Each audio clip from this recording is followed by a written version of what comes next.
Hello, my friends. Welcome to your weekly astrology forecast, tarot reading, and yoga class for the week of March 11th through the 17th. My name is Natasha, also known as Nourish Natasha. If you're new here, welcome. If you're old here, welcome back. We're using a new deck today. I treated myself for my birthday. I am a March Pisces. My birthday is on March 16th, so my birthday is this week. But I treated myself to the Botticelli Golden Tarot. I have to censor her a little bit here, but we're gonna break it in together. I'm very excited. So this is an astrological forecast for the week. So I'm going to tell you the astrology of what's going on. We're going to do a little tarot check-in and look at the energy collectively and see what's going on. And then we also do a yoga class at the end of this. So I am a yoga teacher. I teach trauma-informed, accessible yoga. This yoga class will be for all levels. It's just a way for us to embody the energy of this week in a physical sense. So first I'm going to tell you the astrology of this week while I shuffle. And then we're going to get into the tarot and then the yoga class. So you don't have to stay for the yoga if you don't want to do the yoga, but you can stay for the astrology and the tarot. I do this every single week here on my channel, as well as full free yoga classes and tarot readings for every new moon and full moon. I am filming this today on March 10th, which is the new moon in Pisces. So there is a new moon yoga and tarot reading up on my channel. You can do it, a couple days after the new moon energy still carries, especially because we just have so much Pisces energy happening right now. As a Pisces, I do apologize. It feels very foggy. I'm used to it, but a lot of people aren't. And I think it's interesting. We actually already have the King of Cups or the King of Chalices. Look at this deck. It's so shiny and gold. Lurking at the bottom of the deck. And that's King Pisces energy, my friend. So this week, we have the Sun in Pisces. We have Saturn in Pisces. We have Neptune in Pisces. Mercury is leaving or just left Mercury just left Pisces to enter Aries, and that's also why you're going to hear me get tongue-tied. I'm actually an Aries Mercury, but Aries Mercury is very quick. Aries Mercury is fast-paced, you kind of speak without thinking. You're just go, fast, passionate, a little bit argumentative, but it's very quick, fiery communication and very passionate communication. So you're probably going to be seeing that. We're actually moving towards the astrological energy this week is moving towards my astrology, because again, I was born on March 16th. So we're going to see a lot of my placements coming through. The biggest transit we have happening this week is on March 11th, where Venus is moving from Aquarius to Pisces. I am a Pisces Venus, and honestly, it's my least favorite part of my birth chart, not because it's bad, but because Pisces Venus is the most I'm baby Venus sign. But it's the most self-sacrificing Venus sign. Pisces is actually exalted in Venus. A Pisces Venus loves love and romanticizes everything and is compassionate and devoted and giving, and like I said, will sacrifice kind of everything for the person that they're with. But on the downside, Pisces Venus is attracted to red flags, because we want to give so much, we want to care so much, and we love so hard. It's a very I can fix him or her or they Venus sign. And again, I'm calling myself out with this one. So, however, when Pisces is in Venus, it is a very kind of lovey-dovey, daydreamy, it's like the storybook romance until the rose-colored glasses come off. So I would recommend, definitely spending time in romance, doing those really intense romantic things and being devoted, but just be careful not to sacrifice too much of yourself while Pisces is in Venus. Everything else, again, we have a lot of planets in Pisces. We have a lot of planets also in Aquarius. And we just had Mercury leave Pisces and enter Aries. So that's one fire sign. And then other than that, we have Uranus and Jupiter in Taurus. Otherwise, literally everything is sitting in Pisces and Aquarius, which are the two last signs of the zodiac, which are the two weirdest signs of the zodiac. Again, I have a lot of Pisces and Aquarius placements. So you might be feeling just a very, very watery, very airy. Aquarius is an air sign, but it is the water bearer. And then with Pisces, it's Aquarius and Pisces, very compatible in the sense that, again, water bearer and the water sign, and we're both kind of weird, but we're the two last signs in the zodiac. And that being said, with Pisces season, we're wrapping up the astrological year. So the Pisces season is the end of the astrological wheel. So we're gearing up for the spring equinox and the end of the astrological year and the start of the new astrological year, which is Aries season. So this would be a great time to wrap up loose ends and to just really go with the flow. These Pisces placements and all the stuff that's happening in the sky Pisces wise is like let go of control. And again, if you're not used to that, and I'm used to it because again, Pisces, a lot of people aren't, it's hard. So Pisces, the sign is two fish swimming together. If these two fish try to go against the flow, it's not going to work. The two fish have to be swimming in the flow together to kind of move forward and to like just not get stuck. And an example of this is, you might notice I don't have any nails on. I have not had nails on my fingers for like 7 years. And I ended up getting an injury to my pinky finger. It kind of ripped the top half of my nail off, so I couldn't get an extension put on, so we decided to wait just to let it heal, and then I'm going to get my nails back on. But this is very weird for me. I feel so just not right now, and I was so frustrated and so upset, but I just had to go with the flow, and we were like, you know what, we're just gonna wait. And then I ended up having a really great day with my nail tech, who's also one of my best friends, and we just like vibed and watched Princess and the Frog, and we're like, yep. Like, you just have to go with the flow. Honestly, it's kind of a precursor to the Mercury retrograde that's coming up. We go into the shadow period actually on March 18th. So next week is the shadow period, but it's going to be Mercury retrograde in Aries, and it starts officially on April Fool's Day. And we're kind of getting a little precursor of the like, try not to control things so much right now, but all in all, this isn't bad astrology. I don't think there's really good or bad astrology. It just feels very foggy, and you just got to go with the flow. And this Pisces season is also feeling much more intense than previous Pisces seasons because Saturn is in Pisces. And, whenever Saturn is in a sign, it gets very intense for those signs. And of course, if you're going through your Saturn return, it's very intense for you. So if your Saturn is in Pisces, you're most likely going through a major change up level right now. But Saturn is the Lord of Karma. He is like the up leveler, you will be forced to kind of graduate and level up, and it's very intense, but it is for your own good, and it is karmic.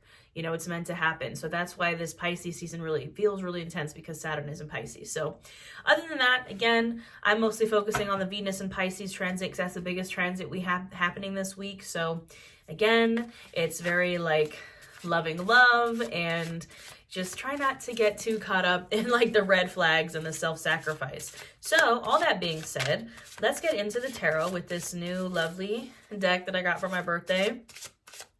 It's very shiny. And what's funny is people are always like, I don't understand how people with nails like do things. I can't do things without nails on, because I've had nails for so long, like really long nail extensions. I can't type. I can barely shuffle my cards, so just bear with me. But what does the collective need to know for this week, March 11th through the 17th? I always forget about St. Patrick's Day because my birthday is the day before St. Patrick's Day. So I always forget about that. And I made the mistake of last year flying into Boston because I go usually in March to have my Salem Witchcraft and Wellness Retreat, which I have one coming up. But I flew into Boston on St. Patrick's Day last year, and that was a mistake, let me tell you. All right, we have two cards that just flew out here. We have the Knight of Wands and the Ace of Swords. Totally not mad about this. Ooh, and the High Priestess. Is that the High Priestess? It is. The High Priestess is lurking at the bottom of the deck. That's some very Pisces energy. She's getting kind of washed out by the sunlight. But, the High Priestess is our card of trusting our intuition. She is the divine feminine. And regardless of gender, she is connected to the divine. She's a High Priestess. She trusts her intuition. She trusts herself. She, listens to like the messages and the downloads. Is that the Page of Cups right behind that? Yeah, that's like the most Pisces energy ever. So the Page of Cups is right behind that High Priestess. I'm trying to get it so it's not a glare. These cards are like holographic gold, so it's hard to not get that glare on there. But literally the High Priestess with the Page of Cups right behind it. This is the most intuitive Pisces thing I've ever seen. The Page of Cups, well, yes, he can be like a messenger of love that's coming in. The Page of Cups is also a card of intuition and trusting your intuition. And usually there's a little fish in that cup that he's holding. But, it's listening to your emotions, listening to yourself, listening to your heart, listening to your gut. When things feel foggy with all this Pisces energy, trust that you know what is right. And then, like I said, we have the Knight of Wands and the Ace of Swords fly out, and it's, very much charging forward. It's kind of giving that Mercury and Aries vibes with the Knight of Wands. Again, that very direct, passionate, fiery. Mercury and Aries can kind of make some rash decisions, or say things without thinking, speaking before thinking. So I would just keep an eye on that this week, because we don't want that Knight of Wands to kind of come through in a negative way. Not that the Knight of Wands is a negative card, but it's just, again, it's very rash. He's the fire pony. Like, look at him. He's like charging forward ahead with that wand in his hands. And I feel like the Ace of Swords coming out with that is, again, just telling us to think before we speak, to take a moment to be with our thoughts. The Ace of Swords is a new neural pathway, a new way of thinking, a new fresh start in the mind. And it's like, before you charge ahead, maybe just take a second to think about kind of what's happening here. I wouldn't, make any like rash decisions during this time. Again, I feel like right now is like we're wrapping up this astrological year, and I would wait for the fresh starts and rapidly charging ahead for Aries season, and like this after the spring equinox. But for now, there's nothing wrong with like starting new things. It's just like, don't charge full speed ahead without being mentally clear first, What else do we need to know?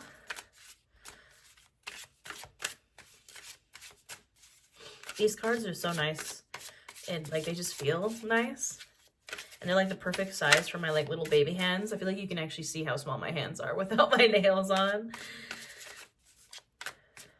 All right, no more chaos mode. Of course, the only thing that wanted to jump out for chaos mode is like the things telling us not to go chaos mode. And would you look at that? There's the Page of Cups again at the bottom of the deck. He's there. He's coming to tell us, like, trust your intuition, trust your feelings.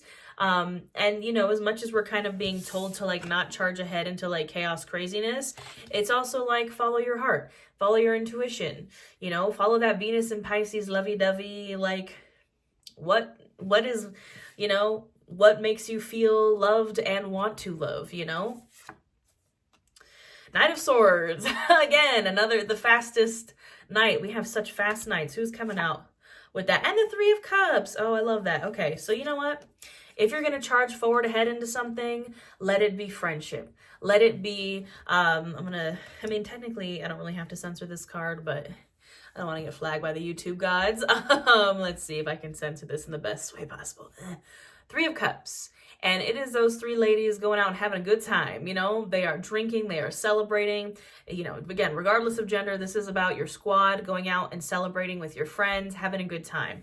If there's one thing that you're going to charge into right now, let it be that. Charge right into community. And I love this because the Three of Cups is the card that I personally like kind of resonate with for my retreats. If you don't know, I host witchcraft and wellness retreats all across the country, and I'm about to go to my Salem. I'm wearing my Salem shirt. My Salem Witchcraft and Wellness Retreat, which is just, community and support and a coven. And we're all coming together. And that's the vibe. If there's something that you're going to charge into, let it be that. Let it be community and happiness and friendship. And we have the Two of Wands here. It's a very interesting depiction of the Two of Wands. It's like, a girl, and she kind of has those two wands next to her. And usually the Two of Wands is like this dude kind of overlooking. He has the world in his hands, and he's standing next to two wands, and he's kind of looking at the infinite possibilities. That's what the Two of Wands is like infinite possibilities. The Ace of Wands is the spark, the new, fresh, creative, passionate beginning. And then the Two of Wands is like, okay, well, like, where do I go with that spark? Where do I go with that kind of, lightning rod of motivation? Where do we go? Where do we go with it? Right into the King of Pentacles. Look, I love it.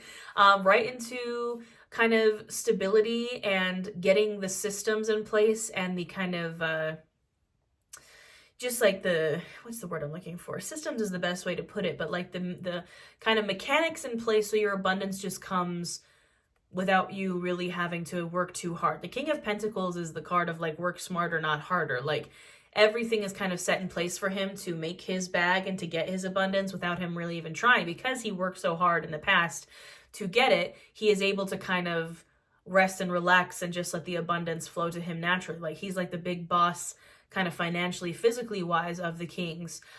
You know, he makes the money and it comes and it flows easily because he put all those structures. I think that's the word I was looking for, like structures, systems, mechanisms in place for you to like make your money and your abundance without having to worry about it. So maybe you can go enjoy that 3 of Cups and go hang out with your friends and things. 5 of Swords. Yeah, don't let yourself get too caught up in chaos. 5 of Swords. I think that person's actually holding a head. You know, the 5 of Swords is like a head that she's holding up there. It's after the battle.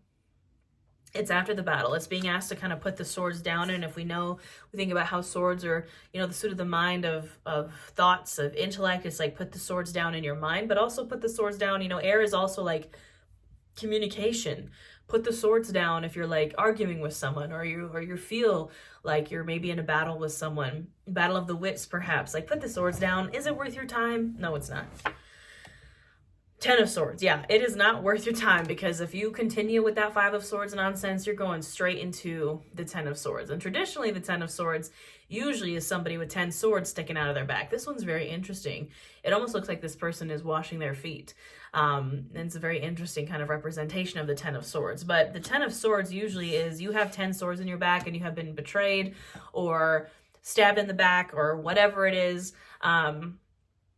Just put the swords down. Like, that's not where your energy should be going, because it's going to lead you. Yeah, look at all these swords coming out. It's like we had these really great cards, and now it's like literally all swords. Oops, all swords. Like, swords is my least favorite suit of the tarot. And we have the 5, the 10, and the 7 of Swords, which are some of the most, like, not unfortunate, but not pleasant cards in the tarot. The 7 of Swords, I always think of that meme, like, why you always lying? Like, it's the card of liars, cheaters, stealers.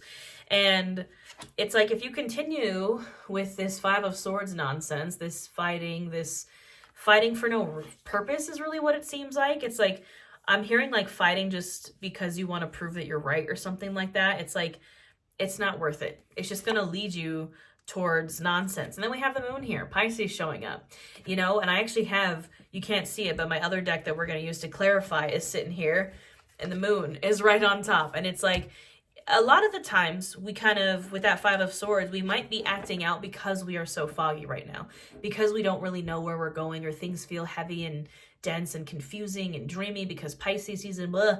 So we might be kind of arguing with other people because things are just maybe getting lost in translation. Again, there's kind of that fog all around. And that's what the moon here is kind of coming through to say, is like, things feel foggy, things feel dreamy. This is why we shouldn't be arguing or making like rash decisions, because it doesn't really get us anywhere if we can't see where we're going. 6 of Wands, but we're going to be victorious. Don't worry about it. The 6 of Wands is a card of victory, being victorious after battle. So don't stress. Like, again, I would say the situation that is maybe causing you stress and, you know, kind of causing some kind of fighting, it's not worth it. And you're going to be victorious either way. So like, just don't engage. Don't engage with it, because it's just going to lead to 10 of Swords, 7 of Swords. Like, who wants that? I certainly don't. All right, we're going to clarify with a good old-fashioned Rider-Waite tarot. Just for a little extra clarity. I'm telling you, I literally cannot even shuffle. There we go. Without my nails. All right. Let's just get a couple more messages. What else do we need to know for this week, March 11th through the 17th? What do we need to know?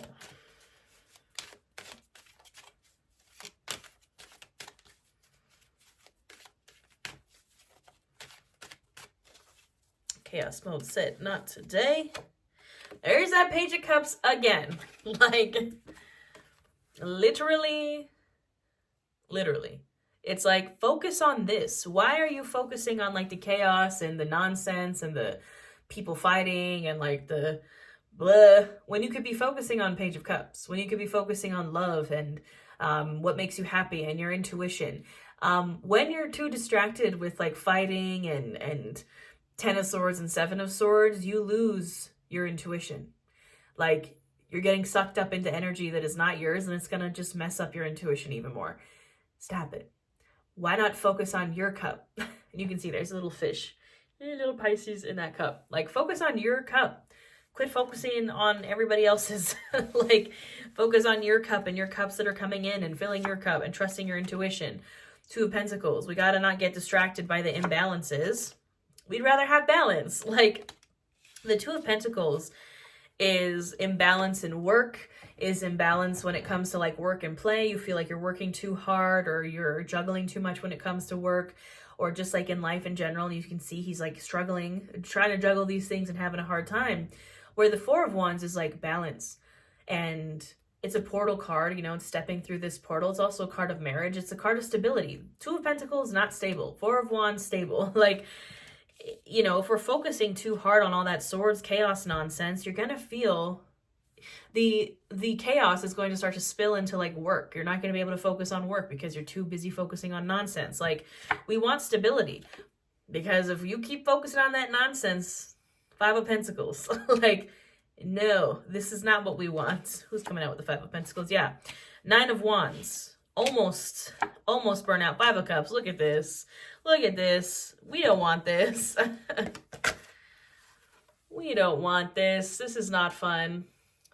Feeling out in the cold. Almost burnt out, running up this hill. Sad, disappointed, grief, loss. But the thing about the Five of Cups is you can notice, see, he's focused on these cups that are spilt and not the ones that are upright behind him. The Five of Pentacles is a card of feeling out in the cold because they won't go into that nice warm church that's behind them. It's like, you know, the stained glass is signifying that there's like a warm place to go, but they're out in the cold, hurt, and in the snow and poverty and blah. And the Nine of Wands is kind of right in between these two cards. Like, you're probably feeling... We're all burnt out. We're in capitalism. We live in a capitalist hellscape. Like, we all feel that way. But we need to come in from the cold. Again, like, stop getting distracted by the stuff that doesn't matter, you know? Like the chaos and the swords and the fighting. It's only going to lead you to grief when you could be focusing on these two upright cups instead of the spilt ones.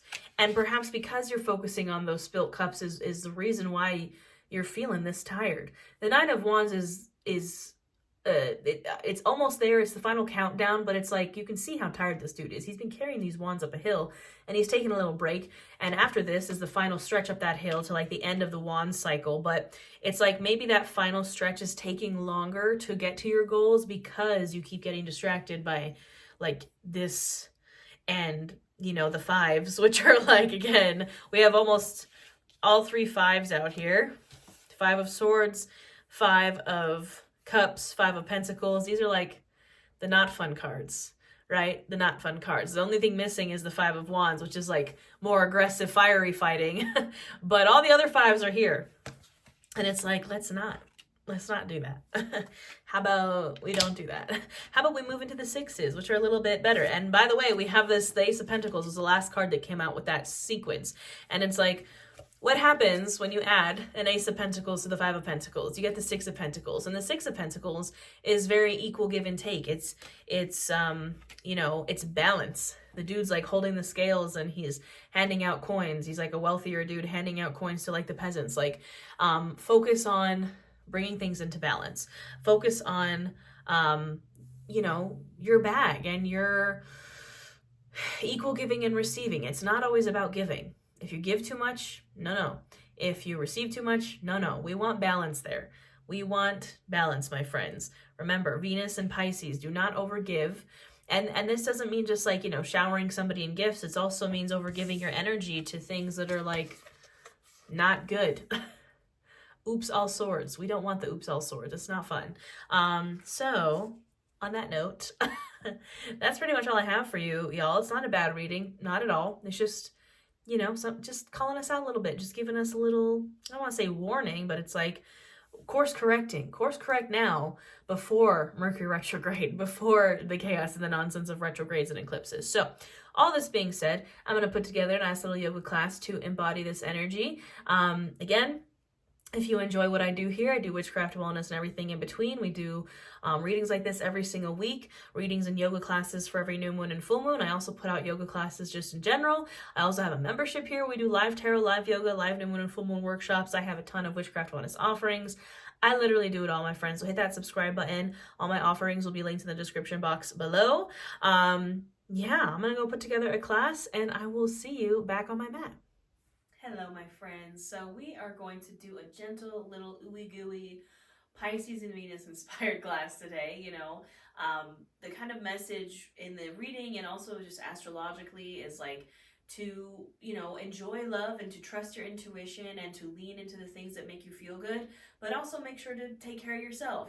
We can get too invested in like other people's nonsense, and it's like we want to make sure there's some type of balance there. So we're going to be doing a heart opening class today, but we're going to open the front of the heart, which, is like back bends. We're opening the chest, opening the heart, but we're also going to be opening the back of the heart, which is kind of like the opposite movement, and we're opening up the back, our upper back, and kind of finding that balance here. Very Six of Pentacles, even though the Six of Pentacles itself didn't come up in the reading, it was like the Five of Pentacles plus the Ace of Pentacles equals a Six of Pentacles, and that's kind of what we need to focus on, is again that equal give and take, not giving too much of yourself, trusting your intuition, all that jazz. So that's what we're going to focus on today. Now, I do have some props here. We will be using blocks because we're going to start in a supported fish pose, tap into that Pisces energy. So if you don't have blocks, you can use books that are this shape and size. You can also use a pillow. You could use a lot of different things. I know the ACOTAR books are pretty much this size, so I always recommend people to use those. But we will use blocks, or you can use a pillow again. And then we will also use a strap. And if you don't have a strap, you can use a towel or a blanket, or even like an old shirt. I'm all about doing things on a budget here. I just have these moon phase things because I bought them forever ago. They are from a company called This Is Ollie, but I don't believe that they make them anymore. But you can get blocks and straps on Amazon or at Target or at Walmart, or use things that you have around your house. So all that being said, we're going to get started in a supported fish pose. So we're going to take one of our blocks or your pillow or your book or your bolster, and it's going to go in the center of our mat, right where our upper back would be, so right in between our shoulder blades. I'm also going to take this other block with me just in case you want some extra support under your head, or you could bring another pillow. So I'm just going to have it right there for when I need it. So I'm going to lay back on my block, and I'm going to position it again right in between my shoulder blades. Now, as soon as I lay back on that, I feel my spine kind of snap, crackle, and pop.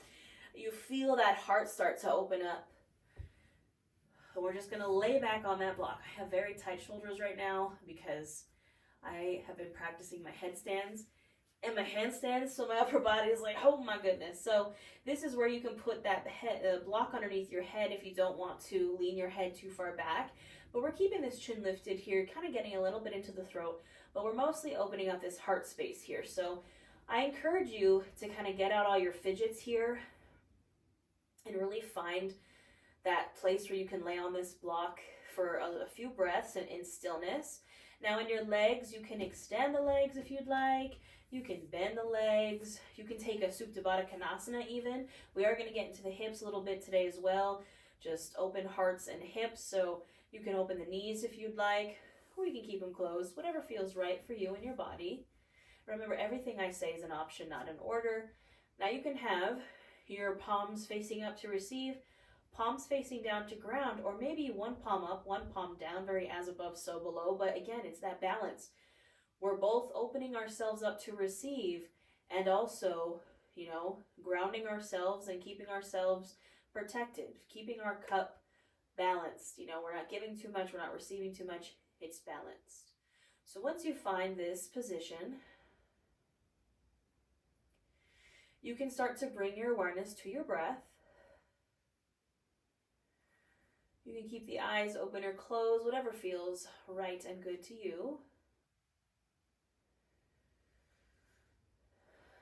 Now, with every inhale, we're filling up the chest, filling up the belly, taking up space. And then with every exhale, intentionally dropping those shoulders and really trying to open up the heart around that block.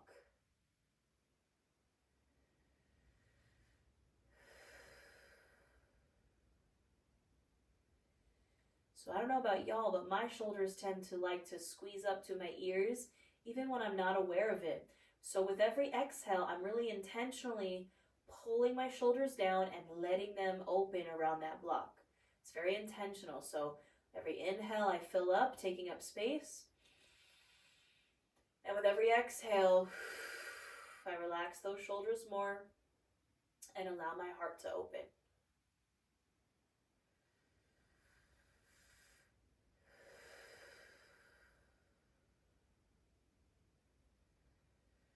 You can deepen and lengthen these inhales and exhales.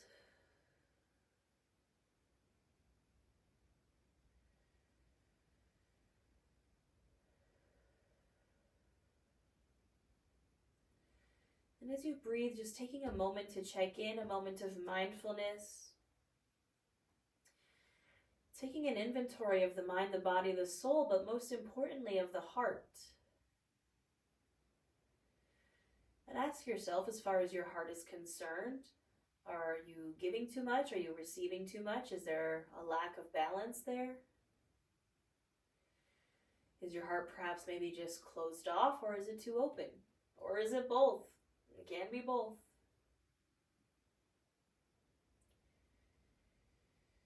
And we're still breathing and we're practicing non-judgment, non-attachment. We're not judging ourselves for these things because we're just human. It's okay for us to feel things. And if you feel yourself getting too attached, we're just going to take a really big inhale in and exhale, sigh it out.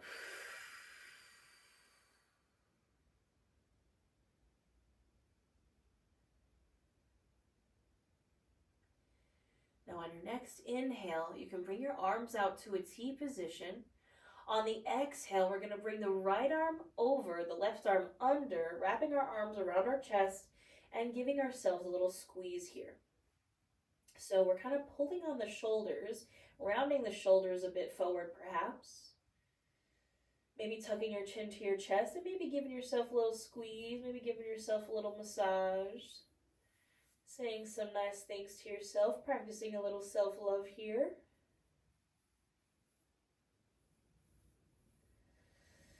And then we're going to inhale, open those arms up again. And exhale, this time the left arm comes over, right arm comes under. Again, giving yourself a little squeeze, reaching for the opposite shoulders, wrapping your arms across your chest, giving yourself a little hug. Maybe showing yourself some love here.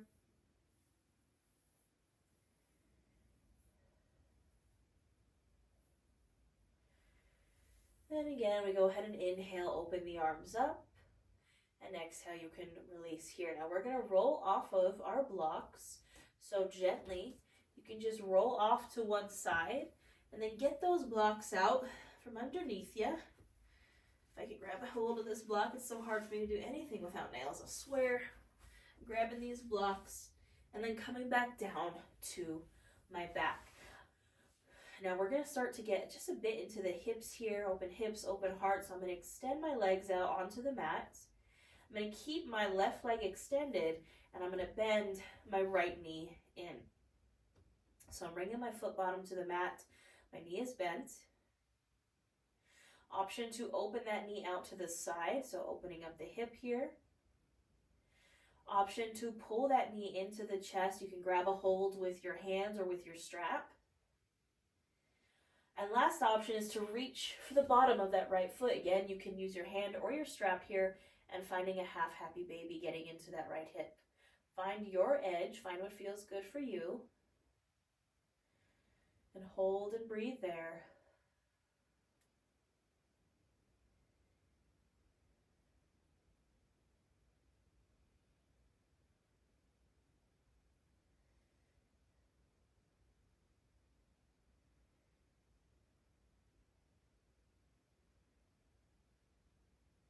Now, if you're holding onto that foot, you're going to release your foot, but keep the knee pulled into the chest. I'm going to bring my arms to a T position. I'm going to inhale here and exhale, pull that right leg over to the left, finding a supine twist. Now, the left leg can bend or it can stay straight, whatever feels good. Just don't knock your water bottle over like I did. And you can gaze over that right shoulder if you'd like, finding a supine twist. And breathing here.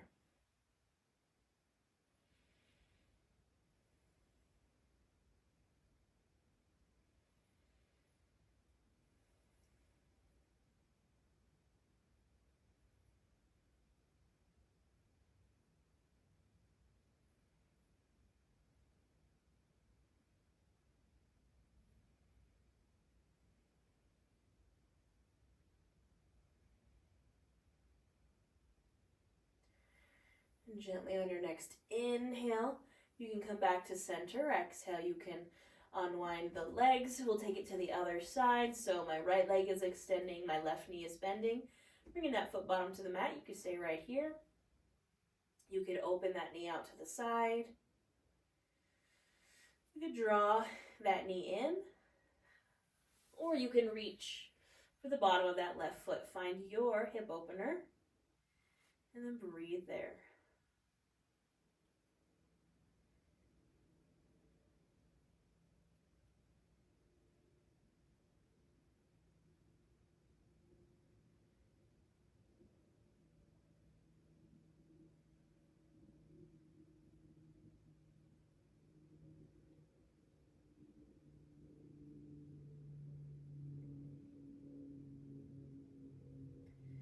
Now, if you're holding on to that foot, you can let go, keeping the knee pulled in. We're inhaling center, and exhale, drawing that knee over to the right.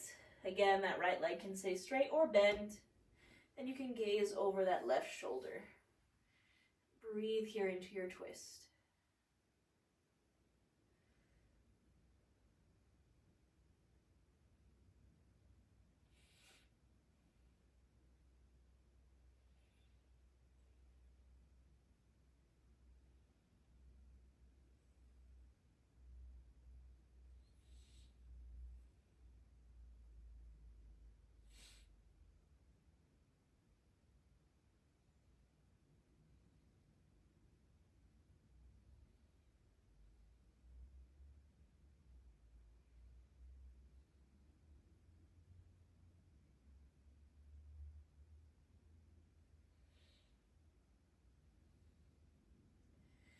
And gently on the next inhale, you can bring everything back to center. Exhale, you can release the legs.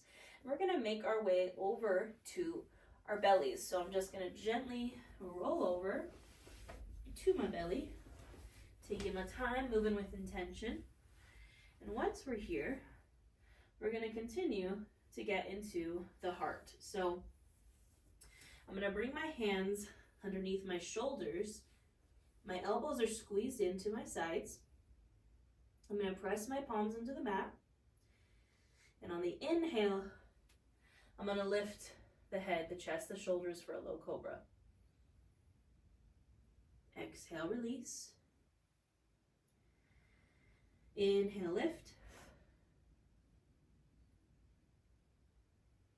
Exhale, release.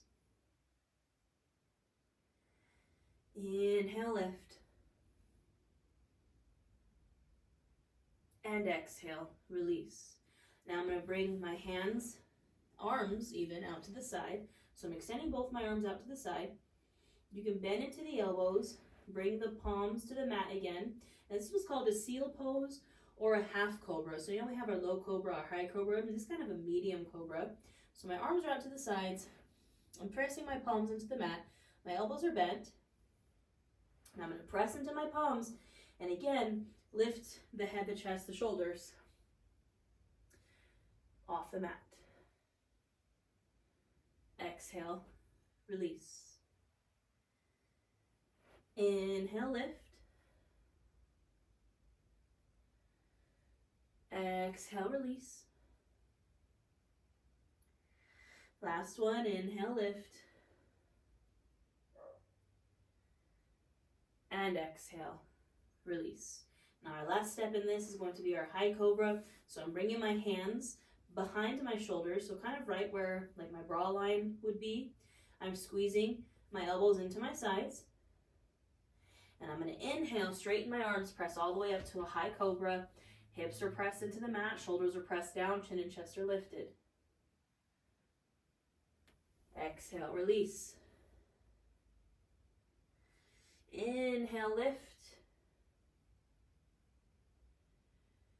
Exhale, release. We got one more here. Inhale, lift. And this time on the exhale, we're going to press back to a child's pose. So I'm opening my knees as wide as the mat. I'm sinking those hips down to my heels. Bringing my chest down to the mat, my forehead, extending my arms, and sinking deep into this balasana, this child's pose. Connecting with the ground for a moment. It's always good to get grounding energy during Pisces season.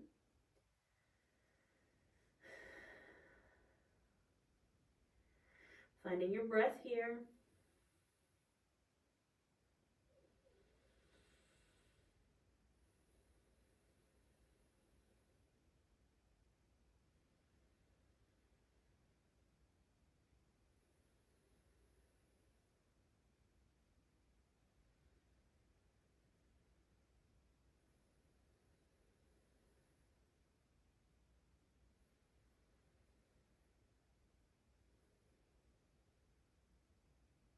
When you're ready on your next inhale, you can come on up now.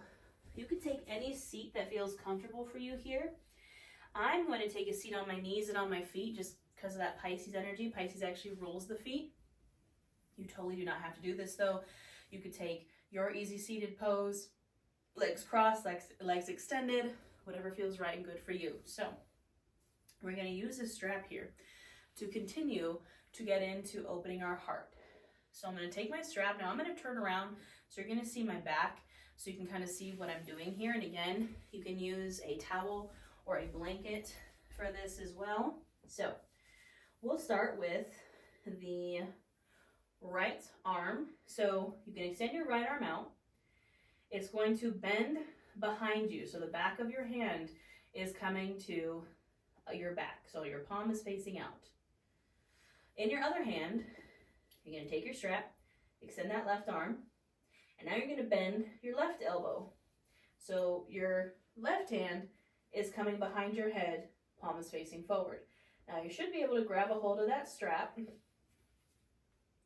And what you're going to do here is kind of walk your hands down your strap, try to walk them closer together.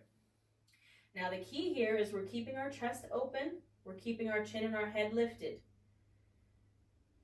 This is our cow face pose, and we're going to breathe here.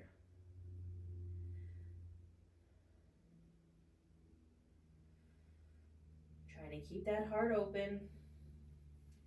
You can continue to walk those hands down and up that strap if you'd like. Breathing here.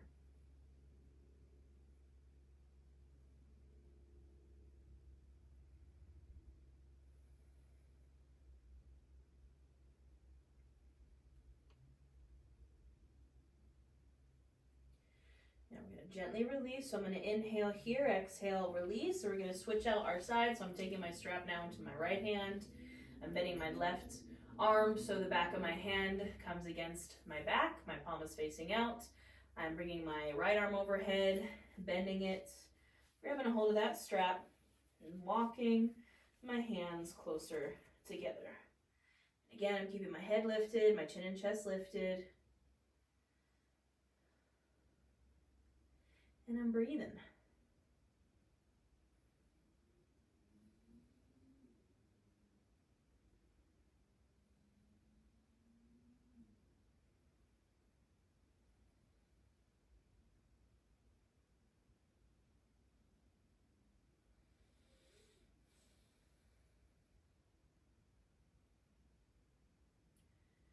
And when you're ready to release, I'm taking an inhale here and exhale, releasing that strap. You put that strap off to the side. I'm going to turn around back to face you. We're going to finish this class as we started with some hugs. So I'm coming again to my easy seated pose. You don't have to sit on your feet anymore if you don't want to, or you can. I'm going to inhale my arms out to the sides. Exhale, right arm comes over, left arm comes under. I'm giving myself a little squeeze. Now I really want you to focus on opening the back of the heart here. So I'm really rounding forward, tucking my chin to my chest and kind of pulling out my shoulders. So you're going to feel the back of that heart open. And again, maybe give yourself some love here. Say some nice things. Give yourself a little massage.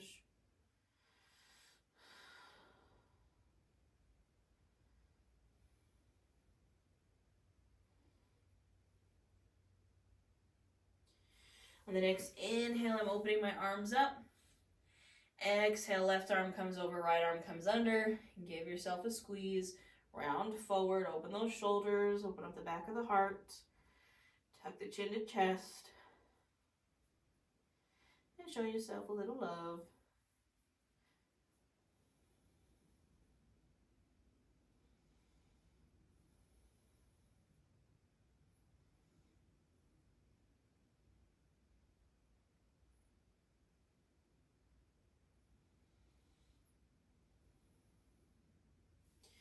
And go ahead and inhale, open up.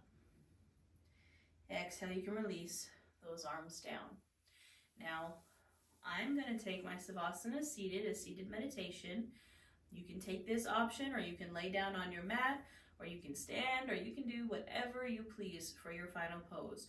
Wherever you choose, this is where I'm going to leave you for the day. I recommend taking at least 5 to 10 breaths wherever you are to breathe and to be with yourself. I hope you enjoyed this class, my lovelies. I hope your heart feels a little bit more open and balanced. And yeah, I hope you have a wonderful week, and I will see you next time.